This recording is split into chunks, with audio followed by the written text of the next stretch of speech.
All right, Bishop Dennis, take it away. Thanks everybody for waiting for us very patiently. This September the 16th, 2024 meeting for the Baltimore County Police Accountability Board is hereby called to order. My name is Bishop Ralph Dennis. I am the chair of the Police Accountability Board and the representative of the Council District 3. Let's begin by a roll call. District 1, Peter, I think is absent today. District 2. Karen Williams. Karen Williams, thank you so very much. Of course, I'm District 3. District 4. Jake Chambers has stepped down, so that is currently a vacancy. We're going to miss Jake. District 5. Oh, yeah, unmute you, Renee. There you go. Right, you're good. Okay, District Renee's here. District 6. Good afternoon, Scott Richmond for District 6. Thank you, Scott. District 7. Dawn Deshawn Fewer, District 7. Thank you, Dawn. Our at-large members. So Nigeria's not here? Nigeria's not here, nor is Kara. Kara's not here either. Thank you so very much, but we do have a quorum. At this juncture, let me just introduce myself a little bit here. This is my first meeting as the chair, so I'm following in the footsteps of a tremendous chair. Ms. Linda Shields was a great chair. Give you a little bit of background about me. I'm an old man. So probably the oldest one in the room, without a doubt, probably cumulatively. But I spent about 30 years bivocationally in corporate America and pastoring. I pastored for 35 years. In 2013, turned that over to my son, who now pastors the church that I established. I have been in church leadership as a bishop for 30 years now. Oversee 125 churches. I am married, have 3 sons, have a bachelor's in mathematics, have a master's in theology, and a doctorate in theology. So that gives you a little bit about me. I love people. That's something that I'm very proud of. People skills. I love people. And I look forward to serving in this position. So thank you for allowing me the opportunity to do so. All right. We also have a new member from District 2 with us today. Welcome, Karen Williams. Welcome. Glad to have you with us today. Why don't you take a moment and tell us a little bit about Karen Williams. Okay, I'm Karen Williams, and as stated, I'm from District 2. I am community president of the Huntington community. I'm also a retired business owner. I have been in business for over 20 plus years as a salon owner. I own a salon, a hair salon. I'm currently pursuing different passions. Okay. So I am a stylist and I work for Anthropology part-time. And I still do hair on the side. But yeah, because all of that is a love of mine. And I too, like you, am very vested in the community, love people. And let me see, I have a degree in social science, which I think which allows for me to pull from a lot of different perspectives in terms of being on this board, particularly. Yeah, I'm a single woman. I've been married and divorced, so no children. So that allows for me to have a lot more flexibility. Sure does. To be able to do, things like this. And I'm just really excited about it. Good. And I love to serve. Thank you for sharing. Thank you so very much. And again, welcome to the PAB. Thank you. Glad to have you with us. At this time, we are very blessed to have a special guest with us today, Major Matthew Gorman. This is not his first time with us, but we're glad to have him with us today to represent the Baltimore County Police Board. He is, of course, Head of Internal Affairs. Major, share with us today. Yes, sir. Thank you. I Welcome. appreciate you having me in. Again, getting to see the group here on behalf of the chief who couldn't make it today, but extends his regards. So I'll just start off with some statistics, and certainly if there's questions, I'd be happy to answer whatever I can. Excellent. So my group works. Major, before, I don't mean to interrupt, we No. do want to make sure we adopt the minutes first. Yeah, we do. Okay. My apologies. Did I skip over that? That's all right. I'll We'll stand just- by until you're ready. Okay, Don here, if you want to. Did okay. everybody receive and review the minutes? Yes, let's make sure everybody did get a copy of the minutes from the last meeting. It was a very extensive meeting. Any questions, comments? If not, we're open for a motion. Motion to adopt the June 24th, 2024 meeting minutes as presented. Second. Properly moved in second. All in favor? Aye. Aye. Thank you so much. So moved, so adopted. Thank you, Don. Sorry about that. Okay, not a Major. problem. We're good? Okay. Good. So yeah, I guess it's become more and more evident. Our group, the Internal Affairs Group, works hand in hand with the ACC and communicates regularly with them, sending them cases, and they sending us questions and decisions, and then the workflow that precedes and proceeds both of those elements takes a lot of coordination and effort to make sure things are handled correctly within the time frame, and then also within the proper proceedings. So we track statistics a lot as far as cases. Obviously, with the change in the legislation that took place for the majority of my agency, our agency, that it took place July 1st of 2023. We're now more than a year, almost a year and a quarter in, and so we're kind of seeing, I think, what we anticipate to be a regular statistic. So we started off, obviously, the statistics kind of put us on our heels a little bit. We still are receiving about 48% more complaints than we did this time last year. I do think we will get to a plateau at some point where we realize our new number. And some of that is more avenues for complaints to be able to come in, whether it's online or through the PAB or through the department itself or through other groups that are outside, like CALEA and the subsequent department is a member of. But in capturing those, and also now there isn't an informal way to handle low-level complaints where oftentimes before things that were perceived to be very minor could be sent to the command, and the commander of the precinct or wherever the individual worked could largely handle many minor things. Now everything is sent through internal affairs. It's made into a case, and even if it is deemed from the very beginning to be unfounded, we still assemble that and send to the ACC for decision as appropriate. So that's our cases coming in. Cases going out, we've closed about 68% more cases than we did this time last year. So we're thankful to report that. I'm very grateful the chief has kept us fully staffed, even through a time when the department has been working to rebuild our numbers as well.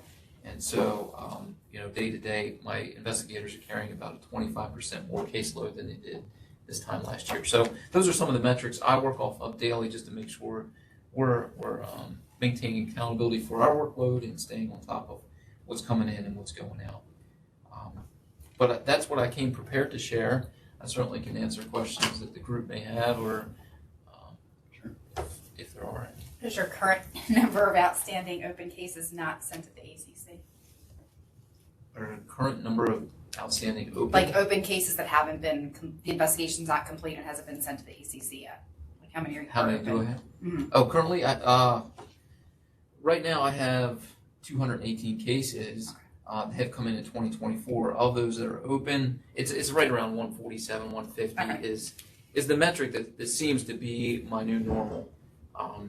And I say that with a caveat because it could change from day to day, certainly. But that seems to be about where we're at. We're running with about that amount of, and so some obviously take a while to investigate. Some are quick.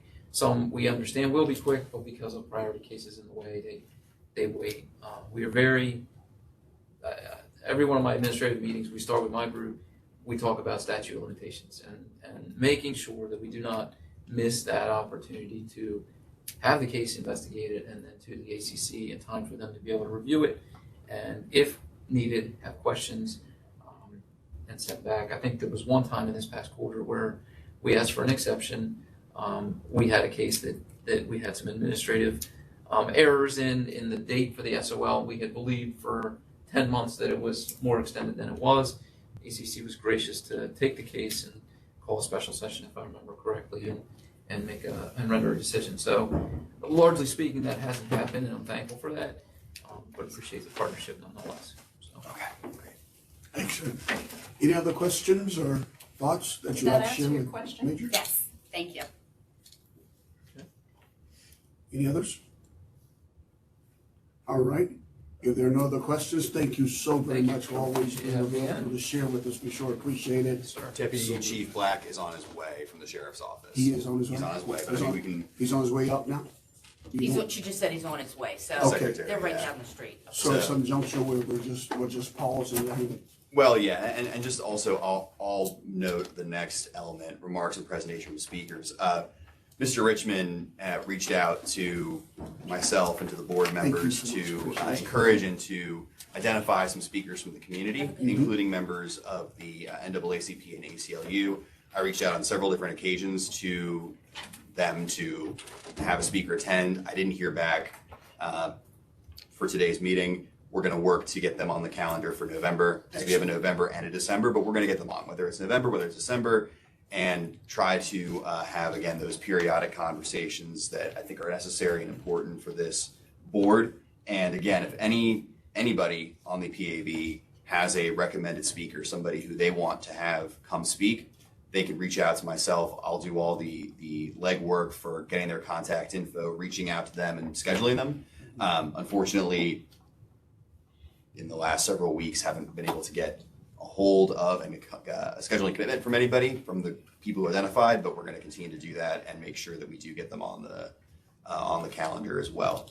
So that was on here because when we sent out the agenda, the hope was even this morning we'd hear back or I'd be able to get through. We didn't, but we will go from there and again, continue to do that. So not for lack of effort on the back end, just wanted to make sure that folks were aware of that. So, and then I think we can move on and then cover the other items, then circle back to the deputy chief once he arrives. Excellent. Thank you so very much for sharing that. Of course. Excuse me, so your connection for the NAACP, who is that? Roland Patterson, who's the vice president of Baltimore County NAACP, who had submitted information to our board for consideration. So I reached out to him as their point person on that. But again, if there's anybody who has a contact that they'd like to, okay, that would be great. Anybody who Roland Patterson? yeah, was my contact. And then There are sir, two NAACP chapters Yes. in Baltimore County. there are. Randallstown is being the other. So I'm going to continue to do our President of the Randallstown. yes. So we're going to continue to do outreach to both groups and as well as the ACLU, because actually, no, Ms. Richkis was at the same meeting where Sergio Espana, who was the ACLU representative at that meeting, we reached out to him because he worked on the advocacy side of this legislation that created the PAB, and I think can offer an important perspective as well. So we're going to continue to work at that end because we want to make sure the community is engaged in this process, as Bishop Dennis has also emphasized and reflected as well. Awesome. Great. Thank you so very much. And we certainly want to thank Deputy Chief Sheriff Black for coming and being with us today. You probably passed Major Gorman in the hallway there. So thank you always for taking time to come and share with us. We know your time is of the essence, so we'll give you a moment now just to share anything you would like to share with us. Thank you. Apologies for my delay in arrival. Happy to say that our office does not have any ongoing or any citizen-initiated allegations or complaints in our against one of our deputies or staff members since the last meeting. And there were none at the last meeting either. That's a good thing. What can we do to affect that? Well, the police are in a much more difficult position, you know, I understand, you know, that, you know, their exposure rate is significantly higher than us. Sure. Much more, they have a lot more contacts on a daily basis than we do, so. Because we have a couple of new members here, would you just share with us the sheriff department's responsibilities? This is her first meeting, this Williams' first meeting here. And I think we may have one person that. We have a few folks, Yeah, members of the public, so that had not certainly heard never hurts. before. Sure. So if you sort of share with that would be great. You know, every county or jurisdiction is different. Specifically in Baltimore County, the sheriff's office has a memorandum of understanding with the Baltimore County Police Department with respect to specific responsibilities that each agency will handle. The police department has primary 911 responsibility, in addition to investigating and enforcing criminal and traffic issues. That's specific to this county, unlike Hartford County, that has, you know, a broad range of responsibilities. They are the primary law enforcement in addition to their state mandated sheriff's office functions. Primarily while we do respond to calls and assist the police with their law enforcement related actions, you know, such as traffic control or suspect searches, our primary responsibilities are security of the circuit court house and courtrooms, transportation of incarcerated subjects from the Baltimore County to and from the Baltimore County Detention Center, to court and institutions throughout the state. Process service, so we serve court process such as like summonses, subpoenas, evictions, protective orders that are issued from the circuit court. So not the district court. The district court actually has, the police department handles some of that, as well as they have constables that also handle some of that. So we handle strictly circuit court. And then we have a warrant unit that is responsible for serving civil warrants issued out of the circuit court. We can serve criminal warrants, and we do serve criminal warrants, but it's not our primary responsibility. So we're kind of we act in an assistance capacity to the police department, aside from those primary functions. Awesome. Thank you. Any questions, anybody? Observations for Deputy Chief Black? Anybody? I had a quick question for you. What does the sheriff's department do as far as traffic enforcement, if any? So we do not do any enforcement related to traffic. So if we observe something, you know, a serious traffic issue, we have, you know, emergency siren, emergency equipment on the vehicles, and all of our deputies have gone through, they're all certified police officers, all sworn, so they have arrest powers and, you know, sworn oath to uphold the Constitution and enforce the laws of the state of Maryland. However, we are not issued traffic citation books. We are not part of the system they have, I forget what it's called, RMS system, where they can issue traffic citations via their county-issued departmental laptops. So if we observe something serious of a traffic nature, we can stop. And then what we would do is act as witnesses and notify, either if it's on a county road, notify the county police department to respond for enforcement-related action, or the Maryland State Police. Okay, thank you. Any other questions? As always, Deputy Chief Black, we thank you so very much for sharing some of your time with us. Oh, yeah, absolutely. And we'll be calling you again. Yes, sir. Well, thank you very much for Hopefully coming. your numbers so are much. Thank you. your numbers will be better. That's funny. Alrighty.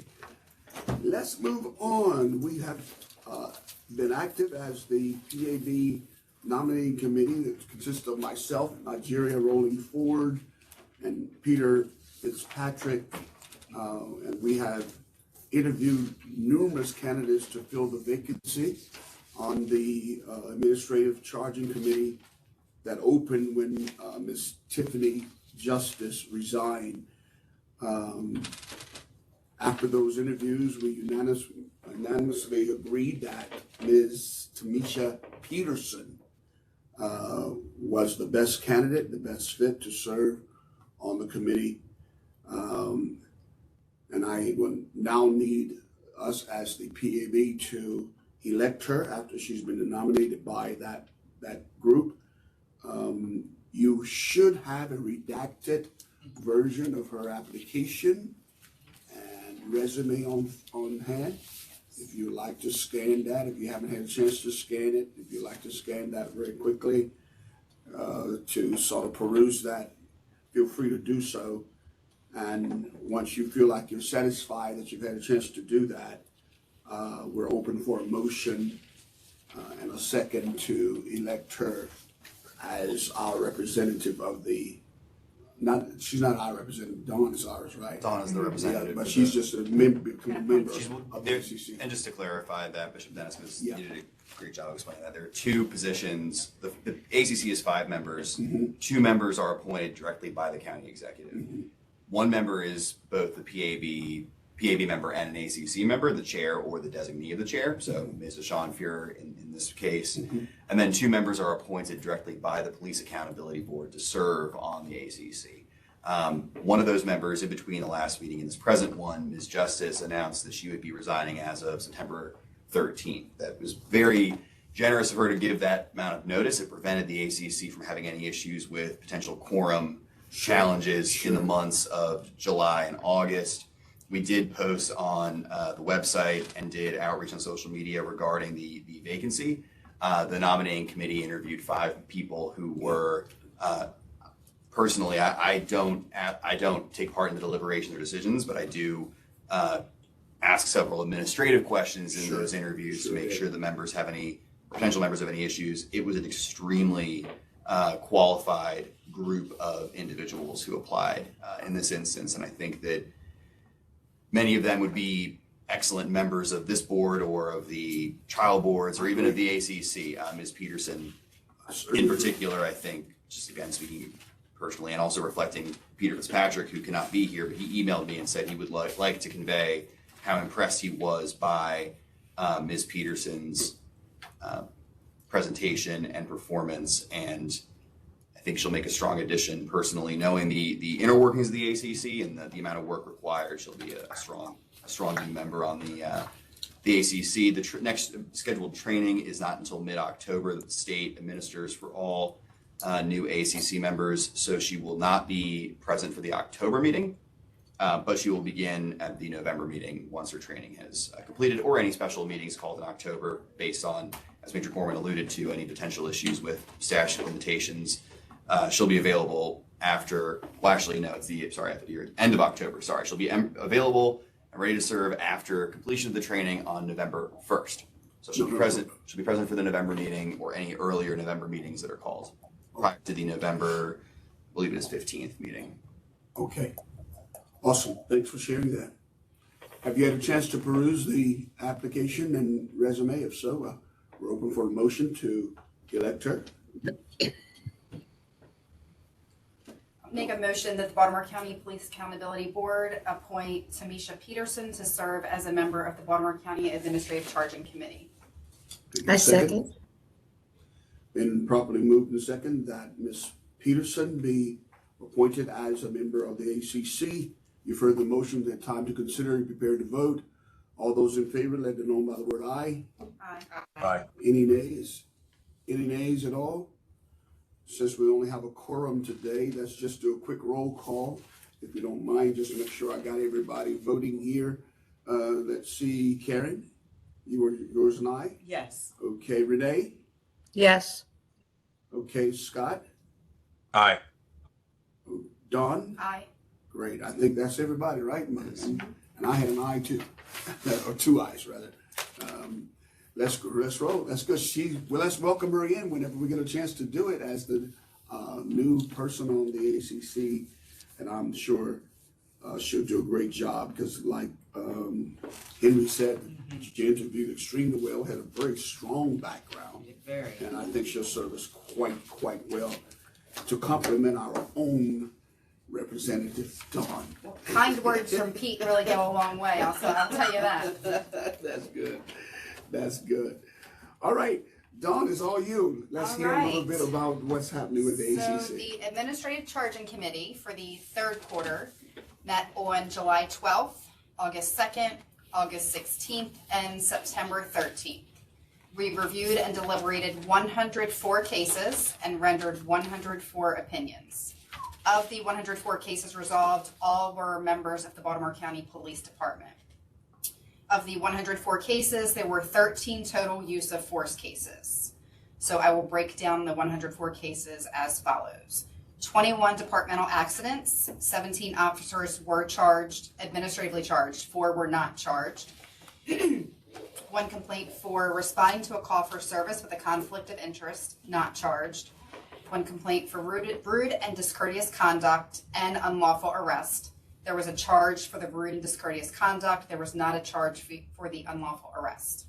1 complaint for failure to take required police action and body-worn camera violation.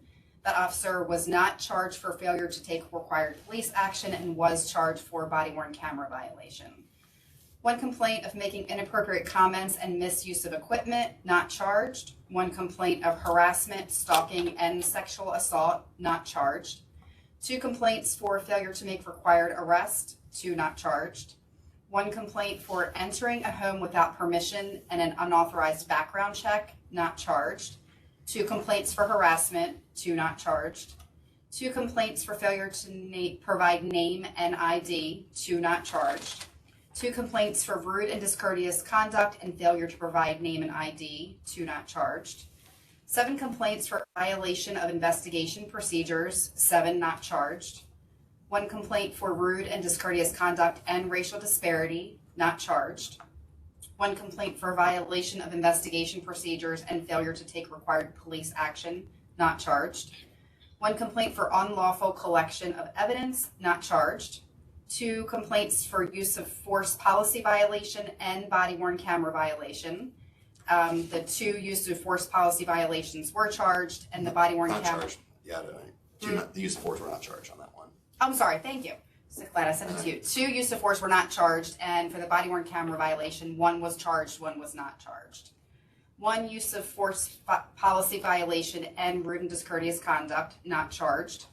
2 rude and discourteous conduct and body-worn camera violation. Both were not charged for rude and discourteous conduct. Both were charged for body-worn camera violations. 1 complaint for improper tow, not charged. 1 complaint for profiling, not charged. 1 complaint for failure to provide accurate information about the law, not charged. We're halfway through. 1 complaint for failure to provide name and ID, failure to respond to a call for service in a timely manner, and violation of investigation procedure, not charged.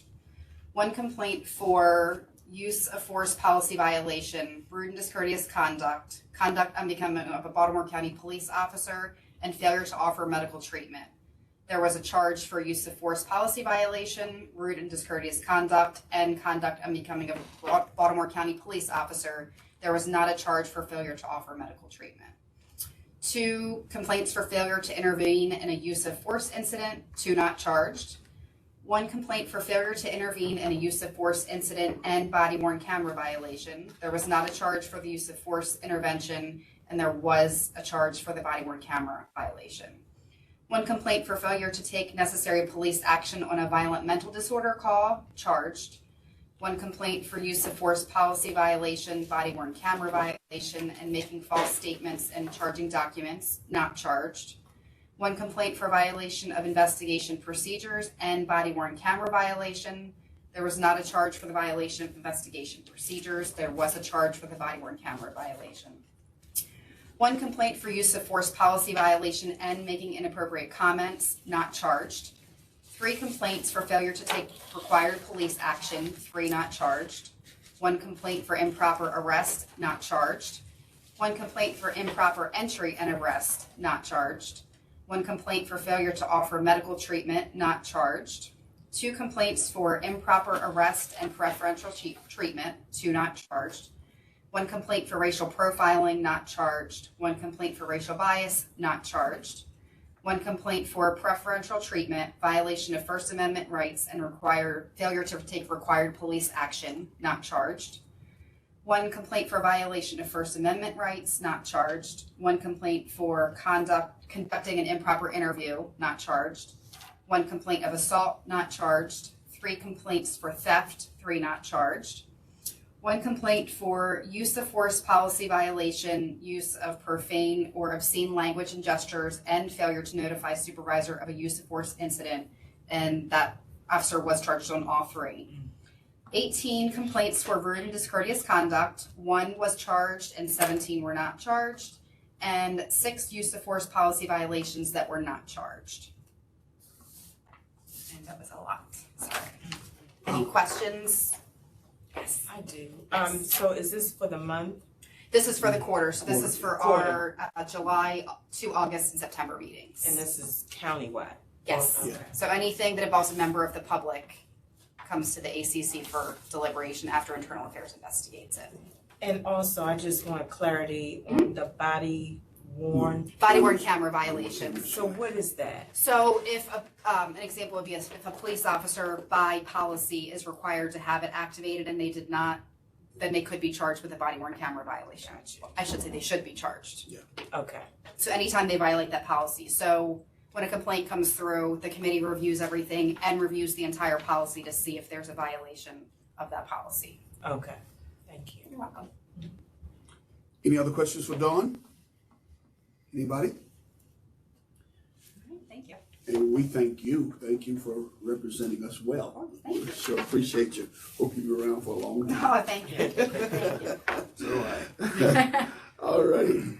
Now with that, Henry's going to follow up and talk to us about some what the trial boards do and give us sort of an overview of upcoming trial boards. Sure. So thank you, Bishop Dennis, and thank you to Dawn for that excellent and thorough recap, and it segues nicely into the upcoming trial board since, just for background from Ms. Williams, so again, like Dawn said, anytime there's a complaint involving a member of the public and a law enforcement officer, that matter goes before the Administrative Charging Committee for review. Regardless of whether or not the department thinks or doesn't think that there was a violation, the ACC has the final say on whether or not there's a violation, and they recommend discipline if there is a violation. There's a corresponding matrix that states basically what, based on what the violation is, based on whether it's the first or second or third violation the officer has been charged with, what the discipline should be. Once that happens, the opinion and the recommended discipline are delivered to the law enforcement agency. So these are all BCPD cases. And the chief ultimately makes a decision regarding discipline. Now, the officer is always, if the ACC charges, that person is disciplined, and the chief cannot go below the recommended level of discipline the ACC recommends. They can go above that level within the area of the matrix. So they can't, if an officer is recommended to have written reprimand, the chief can't terminate the officer because that's a different, much higher category of offense. However, the officer can request a trial board if they have been charged to essentially rehear the case. That trial board is made up of 3 members. It's made up of a officer of equal rank to that officer within that agency or department. It's made up of a member of the public who's received training from the Maryland Police Training and Standards Commission. Their training is not as long as the Administrative Charging Committees, but it is 2 days of in-person training. And then an administrative law judge, in the case of Baltimore County, is the judge who chairs the trial board. Now, they all have an equal vote when it comes to ultimately deliberating and making a decision. They will hear the case. It is akin to a trial that you would see at in a courtroom with attorneys on both sides, with witnesses, with the rules of evidence, and then following the arguments, there is a deliberation that the 3 members will make. They will reach a decision based on a majority of their members and either charge the officer or not charge the officer, essentially. And they can decide on recommended discipline as well. The next trial board in Baltimore County is scheduled for October 22nd and 23rd. There will be more this fall as well, but getting those moving now and getting more of those scheduled in order to have them heard. We have 3 judges in Baltimore County, administrative law judges in Baltimore County, who hear a huge number of cases, including these. So it's just a matter of getting those set and scheduled and moving forward. There had previously been a different trial board process in the past, and we've now converted to the new process for cases that have happened after July 1, 2022, after complaints from that period of time. Any questions on the trial board process? No, but just to let you know, the county website is not updated for the Okay, boards. I'll follow up with them again. Okay, thank you. It's not updated again? That's what the police department website is where they host the trial boards, because actually that's a good point. So the trial board processes and procedures are developed by the agency that the officer is a member of. So the department creates the processes and procedures. There's a framework they have to comply with that the statute contains, but they actually handle the trial board is held at the department. So, But they are announced on the Baltimore County government website. they are announced on the BCPD website. At Baltimore County government. Right, which website. it runs, yes. Yeah. But BCPD manages Okay. that, so I'll follow up with Thank their you. office to make sure that gets added. And any other questions on that? Any questions for Henry? He might not be able to answer them, but at least ask him. Thank you. He's my friend. While you're at it, Henry, talk to us about a little bit about the annual report, please. All right. So again, also really good because this follows the ACC recap. So for those who had a chance to read the report from last year, it is available on our website. I'm happy to print out copies for folks if they wanted a hard copy.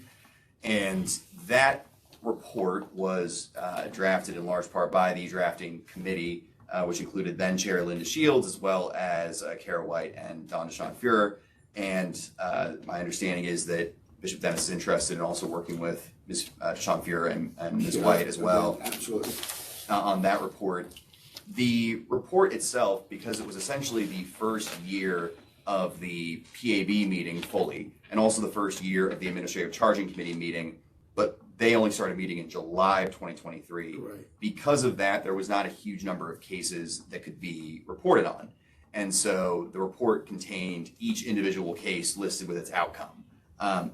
That is unwieldy for this current report. So I have been working with the Baltimore County Stat team to essentially create a fairly in-depth visual breakdown of the number of cases, their outcomes, and what categories they fit into. That, I think, because, as we can see from just one quarter, over 100 opinions being issued, will provide, I think, a very good breakdown for any member of the public, any member of this board, anybody who reads that report to get a sense of what most complaints are, their outcomes, and then also specifically looking at the use of force cases as well, because those are the ones that, while all cases are treated the same, those are often the ones I think that draw the most attention. We want to make sure that's given adequate detail. Other sections of the report will include a discussion of any trends that can be identified from the Administrative Charging Committee. Essentially, that's not how it's written in the legislation, but it says the PAB needs to identify trends. Well, those trends come really from the ACC and information provided from the department. And it will also include that. And then also, significantly, I would argue, the most significant portion of the report being the recommendations by the PAB, or at least the most significant part, the role the PAB plays at this point being to recommend any policy changes and changes to the statute. So that'll obviously be up to the members of the board to discuss, as well as the drafting committee, on what recommendations. And the PAB did make one recommendation last year, which was to extend or toll the statute of limitations in cases where there's a criminal investigation running simultaneously, because those cases take much longer time typically, not always, to get to trial than the year and a day deadline the ACC has to make a decision. And that creates evidentiary issues for the ACC to review a full case file when there's simultaneously a criminal investigation going on. So that was, and again, this is more from Ms. Williams, that legislation was proposed in both the House and Senate in Maryland. It passed both, but it had slight differences of language, and the other chamber did not pass the other one's bill. So the Senate bill passed unanimously. It did not receive a vote in the House. The House bill passed unanimously in the House, did not receive a vote in the Senate. So the hope would be, if that is something the PAB recommends again, that it can address that verbiage issue and get cleared. So, but any other recommendations as well, and I'm sure that Dawn, in her capacity as the kind of the spokesperson essentially for the Administrative Charging Committee, can certainly provide more any recommendations the ACC has through there with what you've seen in your work so far in reviewing the voluminous cases. I also wanted to add, in regards to this data that Dawn shared, it is included in the meeting minutes for the last meeting, and we'll, all meeting minutes will include it as an attachment, so it is available on the website to view and to track. Knowing that now, I'll try and clean it up a little. But I didn't realize it would, so I think it looks I'll very. define my shorthand also. Okay. In case it's not common sense. Okay. Thank you. Right.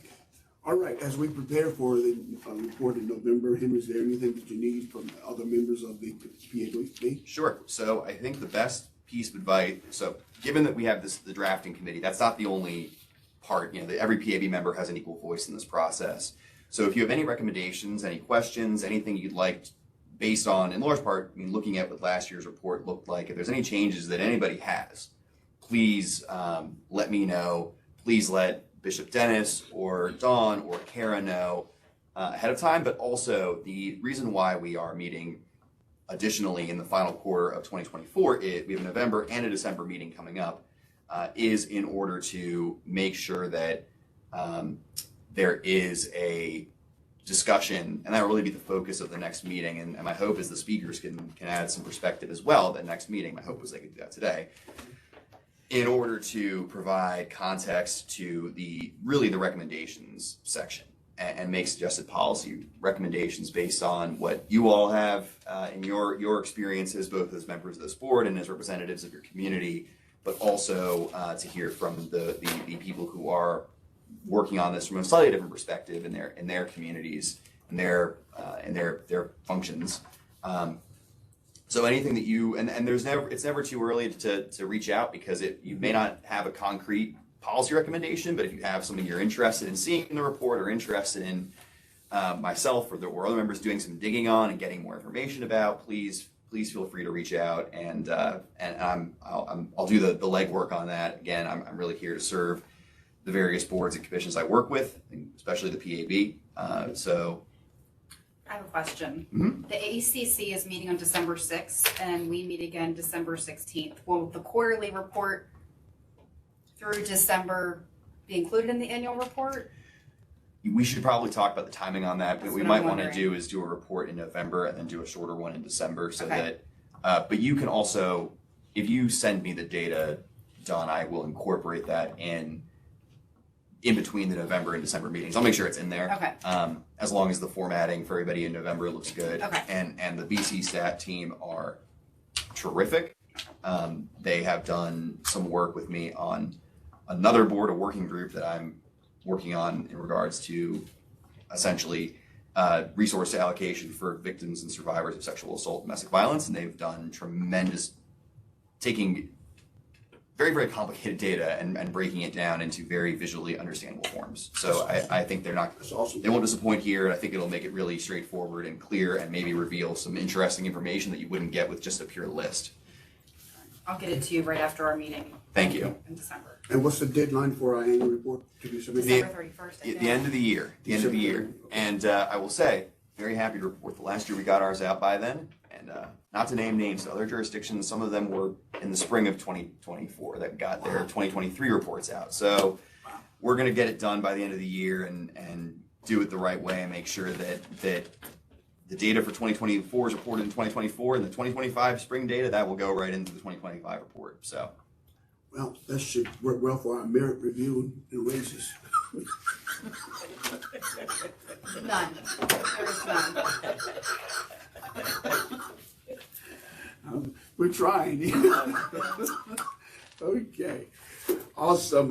Let's keep rolling here. That, I believe, concludes our new business for today. Is there any old and unfinished business that any of the members would like to share? Feel free to do so. Any old unfinished business? Anybody remember? I don't have any. Anybody? All right. Great. Public comment. All right. Public comment. Welcome. Thank you very much. Always good to May have I you. join the table? Sure. So I can be here. And if you just give me 1 second, I'm going to go ahead and get my little handy dandy timer up here. Just Since we still have an hour, I hope you won't begrudge me a few seconds.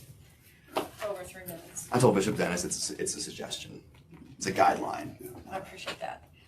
For the record, my name is Peter Richkus, and I live in West Towson. And I'm a more or less regular attendee at these meetings, and nice to meet you. Nice to meet you. So that you know, I'm one of many police accountability advocates who have been working on this issue for many, many years, and we're involved in both lobbying for the state legislation as well as working with the county executive and the council to help the county stand up its police accountability board. And so advocates like me want to see the success of the board. And in fact, we also, our group of activists, if you will, also lobbied very hard to the county council that you be given the budget so that you have administrative staff, which I think I understand from the board over these last couple of years has really been helpful. And I do congratulate the Baltimore County PAB for the strength of its organization and administration. And I think that's that Henry has been a big part of that. And we also lobbied that the board members would be paid because we had strong opposition from members of the county council when this was suggested. So we're invested, as you all are invested, to a large degree.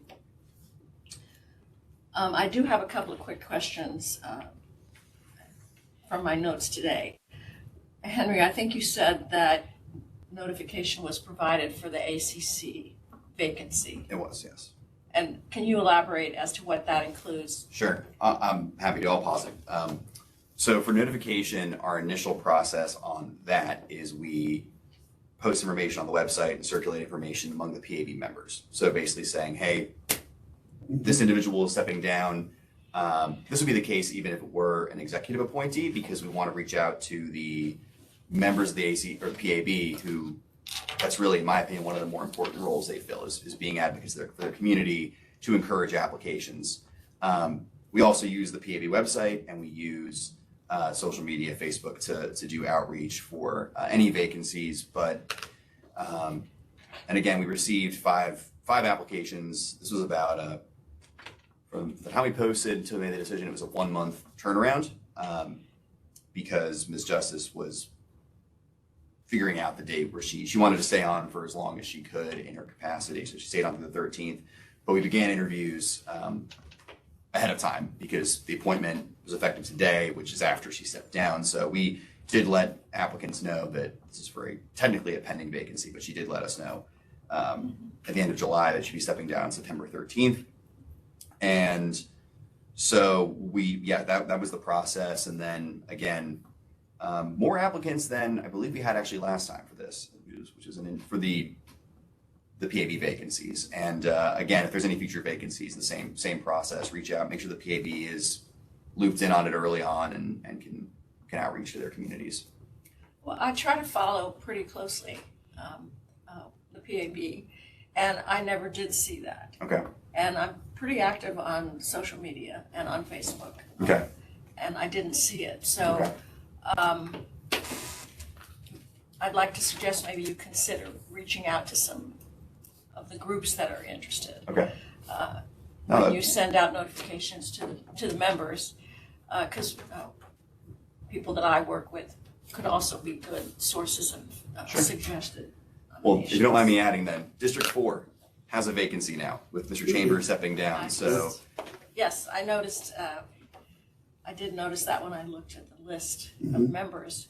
And I will say, although certainly his service was appreciated and I know his experience in law enforcement was valuable or considered valuable, but it did not go without notice that he appeared at the last board meeting virtually in a police uniform. And I was shocked, as were many of my fellow police accountability activists. One more question. Did you say that the trial board would be linked to the PAB website? It is on, Dawn has the URL, I think actually up in front of her, but it is through the police department page in the Baltimore County government website, since they're the ones who, No, I understand. and then likewise, other agencies, there's actually, this is not, I didn't mention it, but I should. End of this month, there's a Towson University Police Trial Board that the state Right. handles. Right. So this OAH, Office of Administrative Hearings, hears those cases. So that is the, actually, let me just pull up the date on that one because I meant to mention that. And it is on. Of course, that doesn't have anything to do with this PAB. Well, it does deal with this PAB because through a quirk in the process, the statute, I don't know if they overlooked it, but the only group that has the ability to appoint or create an appointment process for trial boards, it is the county PABs. There's no statewide PAB. So the statewide ACC, if they charge a state police officer, which includes the college campus police, their civilian appointee goes through whatever county that case occurred in's PAB. So the trial boards that have been held, as part of the confusion, there's trial boards that have involved officers who work in Baltimore County, are not Baltimore County Police Department officers, but civilian members appointed by the PAB have served on those trial boards. So that's it's sort of a circuitous, not clearly spelled out part of the statute, but that's how it ends up. So let me pull up and just to put it on record, the Towson University Trial Board, September 25th to 27th, that will be held. That's an Office of Administrative Hearings case with state ALJs handle that. Okay, I understand the picture. Sure, Thank sorry, I you. just wanted to put No, that on the record no. here for. Because it's, I was surprised to learn things when the JUFJ town hall was held. And here I've been following the PB for a number of years and I'm still learning things. But wouldn't it be possible to put a link on the PAB website to that page? That's an excellent idea. Yes, I'll write down the URL today so you have it too. Okay, that'd be great. yes, I think that's an excellent idea. So that it's one-stop shopping, if you will, for people who are trying to follow this. I do appreciate the fact that the board through Henry have reached out to NAACP and to ACLU because that is something that advocates have been encouraging for quite a while. And thank Scott for taking that on in particular. I also had mentioned and discussed with Scott that a representative from the Public Defender's Office would be another good source of information that could inform the board members as to what they deal with on the ground. And in conjunction with your discussion of the annual report and your regular operation, I wonder if there are other things that the advocates can do to be helpful. So for example, we often see news articles that pertain to either police misconduct, use of force, or suggestions for possible legislation. So, for example, in April, there was a Maryland Matters article. Was it April? May. Legal gray areas hinder police watchdogs. So access to this article or other articles might be helpful to the board members. So do you already scan for the board related articles? Would it be helpful if we forwarded to the members articles that we think they should be aware of in following the issue? I think it's appropriate to bring them certainly, to these meetings and to circulate them that way. I think that's probably the best way to do it, so that way, again, it's sort of on the record that members are bringing these there, and that way it's accessible to any member of the public who would want to attend and can. Could a member sign up for kind of like a email list with you though? Would that be Members are free appropriate? to do that. There's no, that certainly doesn't prevent So it. a member could reach out to you and say, I'd like you to forward me whatever you have whenever you have it. Would that be okay? Sure. Okay, Sure. thank you. There is a current case that's gotten a lot of news coverage related to pepper spraying a detainee who was shackled and handcuffed behind his back, sitting in a police car. And a number of Baltimore County, although this happened in Baltimore City, a number of police officers from Baltimore County were involved because they were transporting a prisoner to the hospital or from the hospital. I don't remember all the specifics. So I was interested to hear the sheriff say that's one of the things they did. But anyway, so there have been a number of articles about that pepper spray incident. And then you may have seen this. And one of the reasons I bring this up is because I know that many people no longer subscribe to the Baltimore Sun. They don't subscribe to the Banner. They may or may not see Maryland Matters, so that's a free online news source. And so you may not even have access to some of these things. But there was an article in the Sun earlier this month that said Baltimore County Civilian Committee mostly sided with police on complaints except in minor vehicle incidents. I don't know if you saw that. I did see that, yes. I think I don't know whether it's the role of the PAB to speak out about such things, or I'm happy to speak personally about that article. I'm disappointed in how our work is portrayed. And I think without having the confidential context of each case or them as a whole, you're missing a big picture, which is a flawed part of the process. Like, everybody has the right for this to be a confidential process, and I understand that. But without being able to say, oh, well, that's because X number of cases had whatever happening and they were, the officer was totally exonerated, something like that. Without being able to reveal details like that, we're really missing an important piece. I'm sure that's very fair, because Yeah. having experience with newspaper reporters, Yeah. They can't, in some cases, can't get Correct. all the information.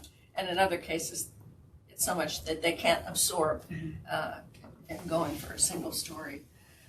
So I do appreciate an opportunity to share these things, because I do subscribe to all of these, and many of them offer either limited use access that I can share, or gift articles because of my subscription.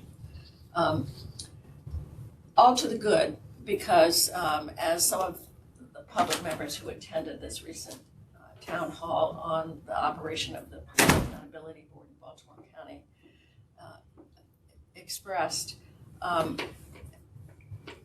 there doesn't seem to be a lot of police accountability in conjunction with the Police Accountability Board.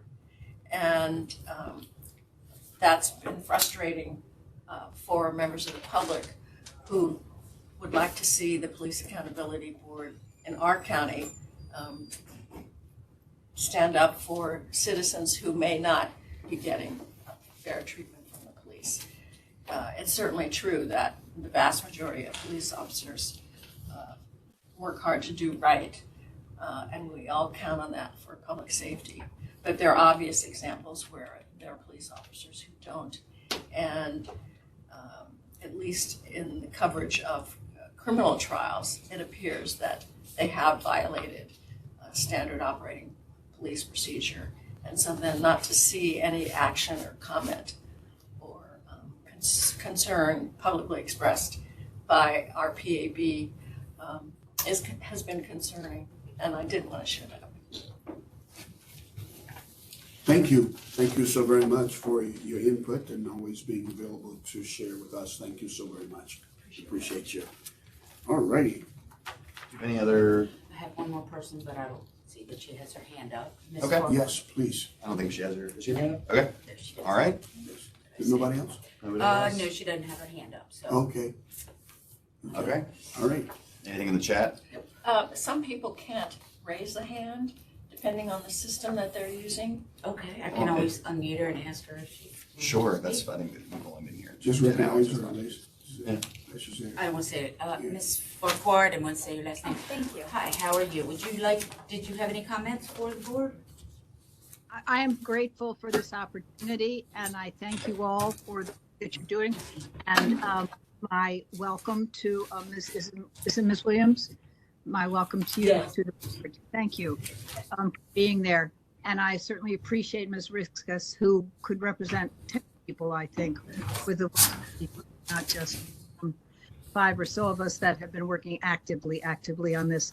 And I so feel for your position. As you say, you have to keep lots of things inside you that you can't say. On the other hand, this is underwriting what Mr. Riskus that the reason the accountability board was created was so the community could feel safer around police. That's the reason that in 2021 that law was made into law. So again, to say something, and obviously you'll be talking about camera use when you do your annual report. I mean, that's glaringly obvious from the work that you brought today. So when that happens, we would appreciate if the PB would make a statement. And I just because I'm a process watcher, it concerns me that you don't do process, you don't do discussion during your meetings. Everybody, do discussion during your meetings so that we might know more about it, and so that maybe more people would be interested in clicking in and watching this meeting.